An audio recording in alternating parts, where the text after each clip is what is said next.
So today we'll be discussing about diuretics. Okay, before we enter diuretics, we need to understand what is diuresis. I'll just do a small recap of how your nephrons work, so that it will be easier to understand what are diuretics. Diuretics are basically drugs that will increase your urine output. The primary use of diuretics will be to what do you call abate hypertension. Generally they are used to decrease the amount of fluid in your body, so it can be used in edema, it can be used in hypertension. In both of these conditions they are very useful. All right, so those are diuretics. We have completed the chapter of CNS. Okay, the drugs of CNS. We are starting the drugs of your cardiovascular system, and the first topic in that is diuretics. Now coming to nephron, I hope you are able to hear me and you are able to understand. Now let me, yes, so this is the basic structure of your nephron. I hope you can see this.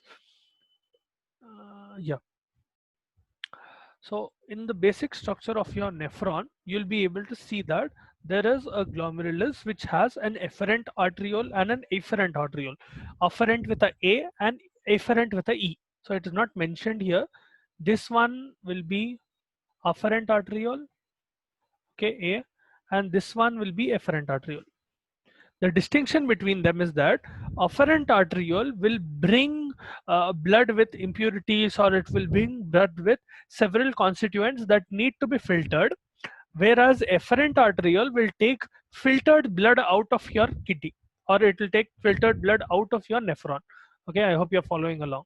So right, someone else tried to come in. Now both afferent and efferent arteriole will form something called a glomerular tuft, a series of lobules wherein they are placed inside your glomerulus or inside your Bowman's capsule. That glomerulus will be a bunch of what do you call, blood vessels that are present inside your Bowman's capsule, and what they do is they will transfer to several materials from their structure, from the blood vessel into your glomerulus. Now from your glomerulus, sorry, into your Bowman's capsule, from your Bowman's capsule it will enter, those constituents will enter your PCT, PCT being in the cortex of your kidney, then moving into loop of Henle. Now loop of Henle will have something called a thin end. Okay, in your neuron, in your, sorry, nephron, you will have something called a thick end and the thin end. Okay, thin tube or a thick tube भी बोलते हैं उसको.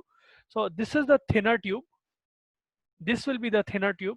Okay, the ascending or the descending part of loop of Henle में, especially descending part is completely thin. In ascending part, here you will have the thick portion. Okay, you will understand its significance in a bit. So we have a thin end and then a thick end, which will continue into your distal convoluted tubule, finally entering into your collecting duct. So if you can see this image here, here they have expanded what a nephron will look like. So one second, yeah. So they have expanded what a nephron looks like. So if you see, look closely, one second, let me enlarge it. See, if you can see here, you'll be able to see two nephrons, and you can see that the part which has the thin tubule, the thick tubule and thin tubule, loop of Henle part, that is present in the medulla, whereas the upper part which contains the DCT and the PCT is present in your cortex, the cortex of your kidney. All right, the convoluted tubule finally, the collecting duct going down into your medulla and coming out of your hiatus. That will be a different thing altogether. Okay, so if you can see here, all of these will converge here and they will form a main duct through which your urine comes out, ureter. Okay, this is the basic anatomy of your nephron. Now coming to what gets exchanged. Okay, I hope you followed that. So here we have. Okay, now this is a summary of some of the important electrolytes and constituents of blood that will get go to and fro your urine. Okay, whatever is present inside your tube, so whatever you see in pink, okay, that is where urine is, and whatever you see outside generally represents a blood vessel. It will represent medulla, it will represent structure wherein constituents are coming out of urine into your body, or they are being reabsorbed into your body. Okay, whenever we term secretion, Okay, let's suppose I'm talking about secretion of hydrogen. Let's suppose yahan par in PCT, as you can see, one second. Here you can see in PCT, this is the proximal convoluted tubule. Yahan par you can see hydrogen is being secreted by your kidney into the urine. Okay, that is why it is in green and it is going into the nephron. Okay, as long as it is in nephron, that constituent, whatever constituent it might be, it will be a part of your nephron, or it will be a part of your urine, and it will be excreted out as long as it is not reabsorbed back inside. Everything that is coming back into your body is referred to as some substituent that is reabsorbed.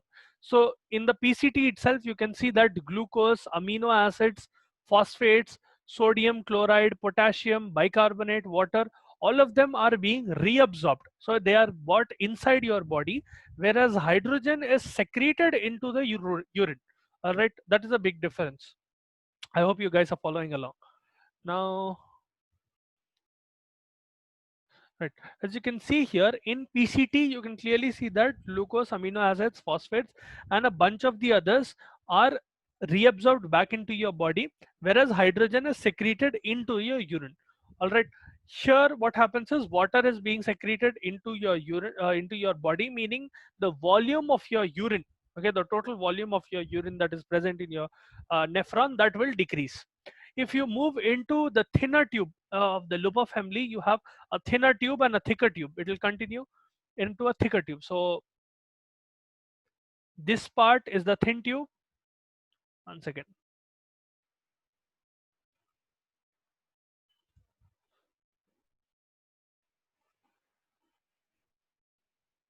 Yeah, this part is the thin tube.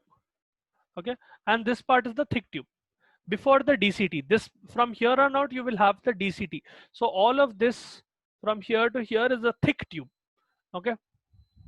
Now, in your loop of Henle itself, you can clearly see that one thing you need to remember about loop of Henle is it is permeable to water, but it is impermeable to sodium and chloride. Okay, thin tube is impermeable to sodium. So in here, sodium cannot move inside or outside, whereas water can. So what ends up happening is water tends to be reabsorbed back into your body, whereas sodium remains into your inside your urine. Okay, I hope you guys are following along. यहाँ पर I'll repeat once again. In your thin tube, the cells of your thin tube are impermeable to sodium. They will not allow movement of sodium, because of which only water can move around. So water will be reabsorbed back into your body. See here, only 20% of the water left in the lumen, 36 liter per day. Okay, most of the water will be reabsorbed right here. So on the top. Now, as water is coming in, sodium and chloride both are remaining inside in the thin tube. As you keep going, ascending up in the thick tube, so in this part, you can clearly see that sodium and chloride are being reabsorbed back inside. Now, this part of the tube or these cells, okay, these cells are impermeable to water. So water cannot move in or out from these cells. Okay, as you can see here, water is able to be reabsorbed back into your body, whereas yahan par water cannot move. That is because water is impermeable here. Water cannot move out. It will be the same for what you call distal convoluted tube as well. Even in your distal convoluted tube, water cannot move in or out. As long as once it is entering collecting duct, only then it can move. Okay, or cortical collecting duct. See, from here on out, water can move, but in your DCT and in your thick tube, this is the thick tube. Okay, I'll just write thick here. Thick ascending tube bolte usko. That thick tube is impervious to water, because of which water cannot move in or out, but sodium and chloride can. So sodium will be reabsorbed inside, whereas water will remain in the urine, making sure the urine volume increases. Okay, as it keeps passing through your DCT, it will finally come to your collecting duct, where more amount of sodium and chloride is reabsorbed back inside. Potassium is secreted into urine, wherein potassium is going into urine, and hydrogen is, or sorry, water is reabsorbed back into your body. It continues. Now down in the medulla, you can see in your collecting duct, there will be two important hormones. Okay, one is aldosterone and the other is vasopressin. They have not mentioned aldosterone here, but vasopressin and aldosterone both help in regulating the urine volume. Okay, aldosterone will directly cause sodium water retention. Whenever, let's suppose, a person has hypovolemia, the amount of their blood is low, volume of their blood is low, during that period of time water and sodium will be retained inside. Specifically, sodium will be retained inside. Along with sodium, water will come into your body, because of which blood volume and increase. Okay, that is how aldosterone will affect your blood pressure, and it will affect the volumes of your electrolytes, and it will affect the volume of your blood or the volume of your urine. यहाँ पर under normal mechanisms, vasopressin will act here and urea and sodium reabsorption occurs.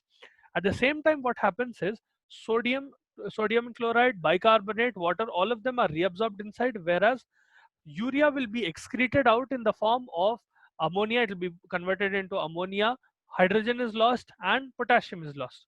Okay, ultimately what ends up happening is, in a day a person will make around 0.5 to 1.5 liters of water, and it will have 60 to 180 mmol per day of sodium, okay, being excreted out. As much amount of sodium that is required for your body will be reabsorbed back inside, and whatever is unnecessary, that will be thrown out into your urine.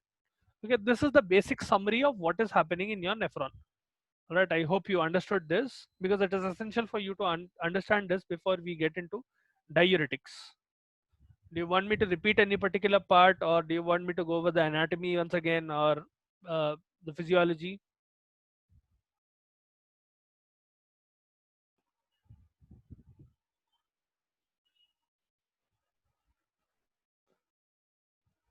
Clear है पूरों को पक्का? Because you will not understand diuretics if you don't understand this, and if you don't memorize this, it will be harder.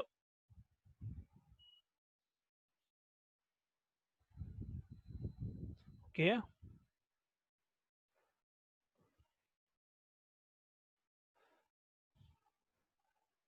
Right. Now, coming to diuretics, your diuretics can be broadly classified into 5 categories. Now, they can be divided based on their efficacy, or they can be divided based on their chemical structure. The classification that is given for you in your pharmacology is based on their efficacy. So, we have 5 types of diuretics based on their efficacy. You will have high efficacy diuretics. They're also called high ceiling diuretics. You will have moderate efficacy, low efficacy, new newer agents, and SGLT inhibitors. Okay, we'll go over each of them. Now, coming to the first class, that is loop diuretics. They're also called high ceiling diuretics. Okay.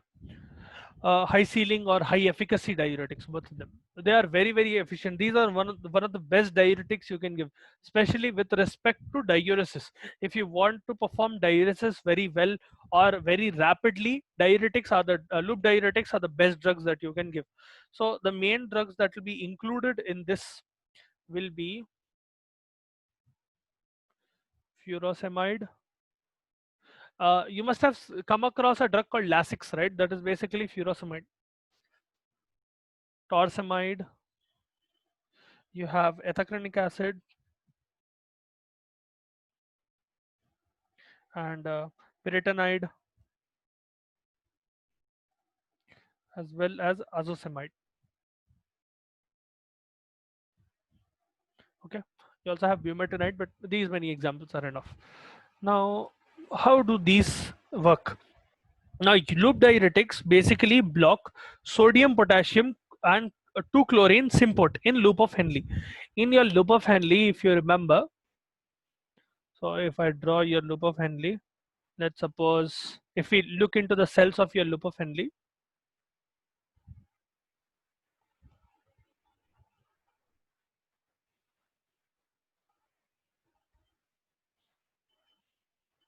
okay, imagine I'm maximizing into the cell of your loop of Henle, and यहाँ पर this is where especially the ascending loop of Henle, okay, the thin part.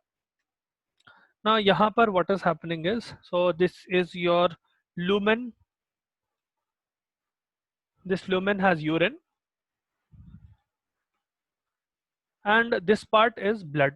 or you can also tell that this part is your interstitial tissue, or basically your blood vessels are running on this side and your urine is present here.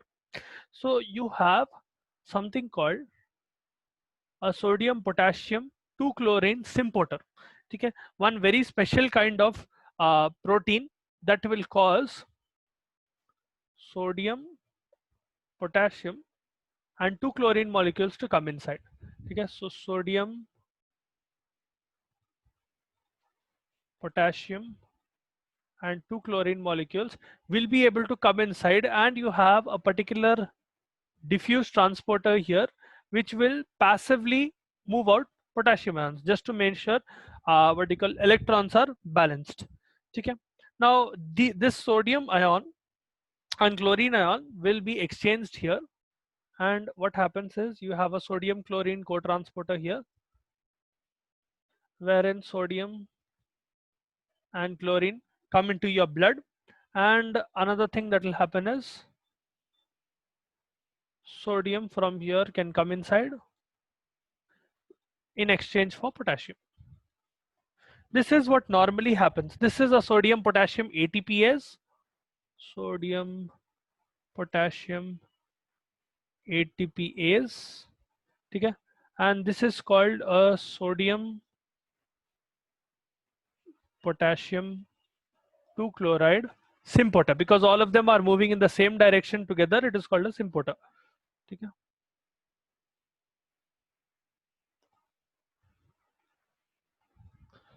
All right. This is the normal mechanism.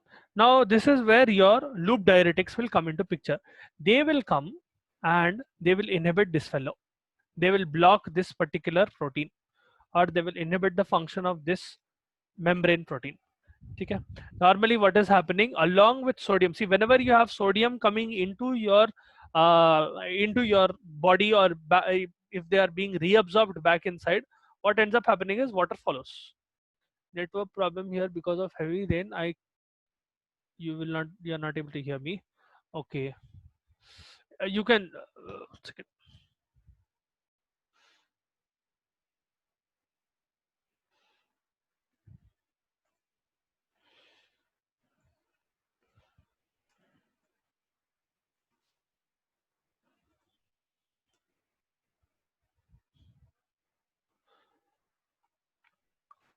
Okay, I'll repeat once again. What is happening here is, if I take your loop of Henle, okay, in your loop of Henle, in the ascending part of loop of Henle, so this part, one second, this part, ठीक है, यहाँ पर what is happening is, that is where I'm maximizing and drawing this. Okay, if I take the cells of that part and I have lumen which contains urine on the left side and a blood capillary or blood vessel on the right, what I see in those cells normally, okay, is that I have a sodium potassium 2 chloride symporter, okay, which is able to send sodium, potassium and 2 chlorine ions into your this is the thick end, okay, thick ascending limb. This is the thick ascending limb. Okay, I'll just put TH. Okay, there's the thick part. So sodium, potassium and chlorine are coming into your cells, whereas here another what you call protein is able to send potassium diffusely out, just so that the amount of potassium is able to maintain into your urine. Now what happens to these sodium ions is that because of sodium potassium ATPase, sodium is brought back into your cell for in exchange for potassium, and down below sodium and chloride will be excreted out of your cell, okay, out of the cells of your thick ascending loop. Now this is the normal mechanism. Whenever, please remember that whenever sodium is coming into your body, wherever sodium moves, that is where your water will also move. Okay, for now just remember that even if your thick ascending limb is impervious to water, ultimately what happens is, because of the imbalance in the amount of sodium, it will ultimately cause water to come inside. Now yahan par, because this symporter is not able to function properly, sodium concentration in urine significantly increases. Okay, sodium concentration when it increases in inside your urine, it will ultimately end up causing water retention into your urine. So the amount of water that is retained inside your urine, that will also increase. Okay, this will also cause sodium and potassium to work more. Now whenever you are blocking this sympater, if what do you call this sympater is not working and potassium is not able to go inside, this fellow will also partially stop working, meaning whatever potassium that you have inside your cells or inside your body will not be able to move out of urine, because there is already enough amount of potassium here. The potassium that is present inside your body will not want to move out. So this causes hyperkalemia. Potassium tends to go up inside your cells and potassium amount in your body will increase. This will cause hyperkalemia. The amount of potassium present in your blood will increase. Okay, sorry, hypokalemia will occur, not hyperkalemia. Decrease will occur rather than increase. Okay. Now what ends up happening along this is water is also lost. Now the problem with this is, if you're trying to immediately decrease the amount of edema, or immediately trying to decrease the amount of hypertension a person has, this is a very good drug.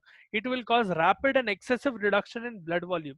But the problem is that if you have rapid and what do you call excessive amount of reduction in blood volume in a normal patient, let's suppose if the patient does not have any cardiac emergency and you are giving loop diuretic in such patients, or if they don't have very high hypertension and you are giving loop diuretics in them, ultimately what happens is, because of the excessive amount of water lost in their urine, they can have acute hypovolemia. Okay, the amount of blood volume present in their body will significantly go down. Along with acute hypovolemia, hypotension comes into picture. So if blood volume is significantly low, blood pressure will fall very quickly. Hypotension occurs. Sometimes patient can undergo shock and cardiac arrhythmias can occur. So that is one problem with loop diuretics. Even though they work very well, they can cause cardiac problems like arrhythmias, shock and hypotension. Other than that, because they enhance the excretion of uh, potassium, they enhance the excretion of calcium as well as magnesium. Even though calcium is reabsorbed back into your DCT, it not causing any hypocalcemia, your uric acid reabsorption what you call gets fluctuated. So what ends up happening is, the amount of uric acid present in your body, so loop diuretics will also mess with uric acid levels in your body. They will not let uric acid go out very easily. Okay, this is blocked, because of which यहाँ पर a lot of electrolyte imbalance occurs, because of which uric acid is not able to go out. Uric acid will normally move out of your body in the form of what you call ammonia, and once it enters your blood, it will become uric acid again. If you are having doubts how these electrons will work, last year in biochemistry when we were discussing about electrolyte imbalance and all, you read about this. Okay, just go and refer that, it will become much more clearer. Okay, you can go into a little more depth in that, and it will become much more clear what electrolytes are moving out, what electrolytes are moving in, how balance is being maintained. What happens with loop diuretics is that when they end up blocking the sodium potassium 2 chloride sympater, they also mess with uric acid levels, because of which uric acid levels in your body will increase. And this is a problem in patients with gout. The gout patients already have high amounts of uric acid, and in such patients, if you are giving loop diuretics, especially prolonged usage of loop diuretics can lead to exacerbation of gout. It can lead to more gouty attacks. Okay, they will have severe inflammation and they can cause a lot of problems. Other than this, loop diuretics also cause vasodilation, especially in your renal vessels. They will cause vasodilation and they will cause renin to be released. Okay, whenever you give IV furosemide, it causes vasodilation, especially venodilation, and it decreases left ventricular filling pressure. So the what do you call, it'll basically mess up with your uh, volume of your heart. Okay, the blood volume in your heart. This can in turn be helpful in case of pulmonary congestion. Let's suppose someone has pulmonary congestion because of uh, chronic heart failure. Okay, chronic heart failure is a condition in which what happens is your heart is not pumping properly with enough force, and blood volume tends to get accumulated inside your heart, especially in your ventricles. What ends up happening is this puts a negative pressure on your lungs as well, where fluid starts accumulating in your lungs and edema will occur and you will have a pleural effusion. So if you are able to give loop diuretics in such a case, okay, it can what do you call treat this condition, in the sense that ventricular filling pressure will significantly decrease, because of which you'll be able to relieve pulmonary congestion, indirectly treating cardiac heart congestive heart failure as well. So that is another way through which you can use, another use for loop diuretics. I hope you guys are following. This is a little complicated and a lot of things are going on, but if you want me to explain again, I will.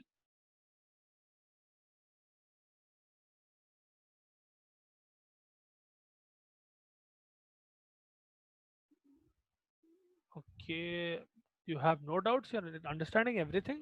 Surprised.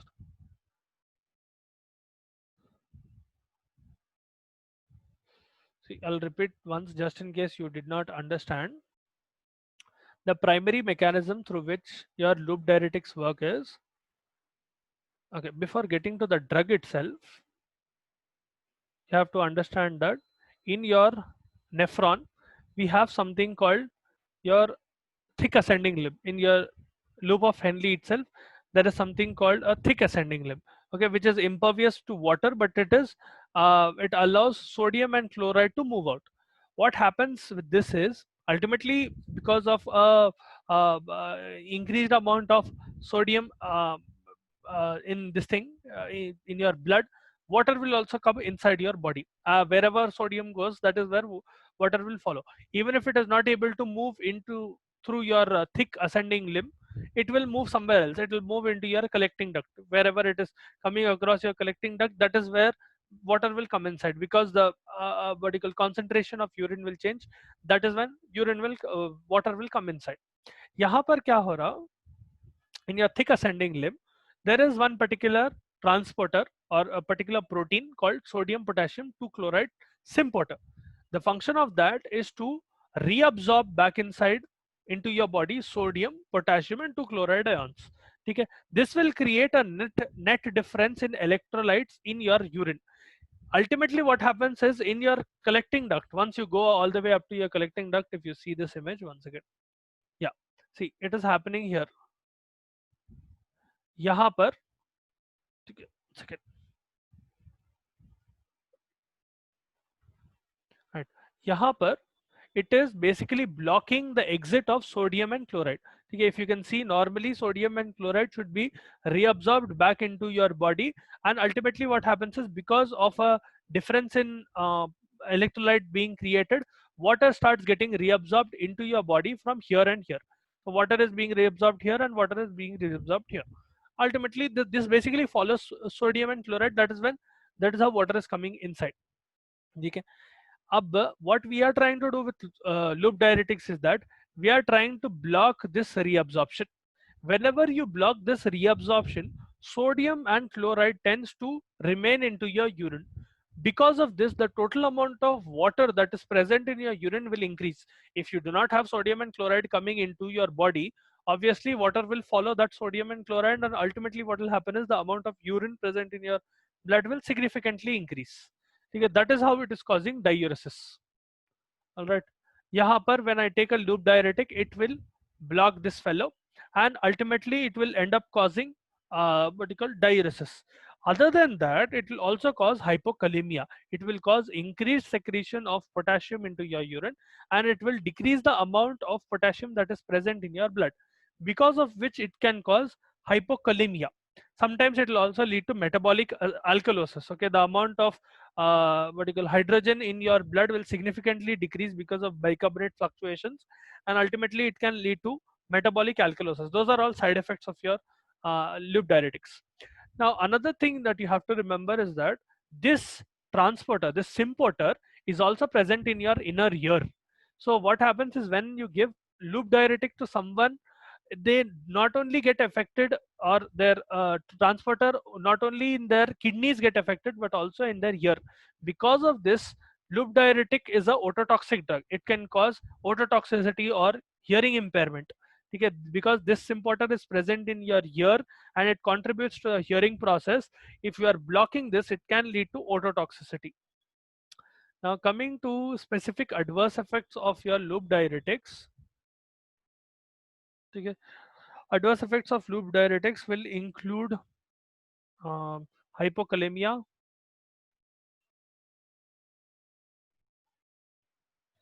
because hypokalemia, it can cause metabolic alkalosis, because it is very rapidly and very excessively decreasing blood volume. It can lead to acute hypotension, or it can lead to acute hypovolemia, which will lead to hypotension, shock, and cardiac arrhythmias. Okay, so it will be a problem in patients who already have what you call arrhythmias or something similar of those sorts, and if they have a history of myocardial infarction. It is very good in patients with congestive heart failure though. If they are having pulmonary edema especially, if you are able to give diuretics in, it will be helpful. Okay, it can cause hyperglycemia, it can cause hyperlipidemia. Okay, it will also cause hyperuricemia. The amount of uric acid that is present in your blood will increase. This is especially bad for gout patients. So increases gout attacks. Okay, especially on prolonged usage, it can cause gouty attacks, or it can increase the onset of gouty attacks. Other than that, it can also lead to ototoxicity. Okay, so we'll stop here for now. I hope you understood this. We'll continue with the other classes tomorrow. I'll tell you one specific drug of your loop diuretics, either furosemide or something. We'll discuss the PK of that, and we'll discuss a little bit more about furosemide, and we'll continue with the diuretics tomorrow. Right?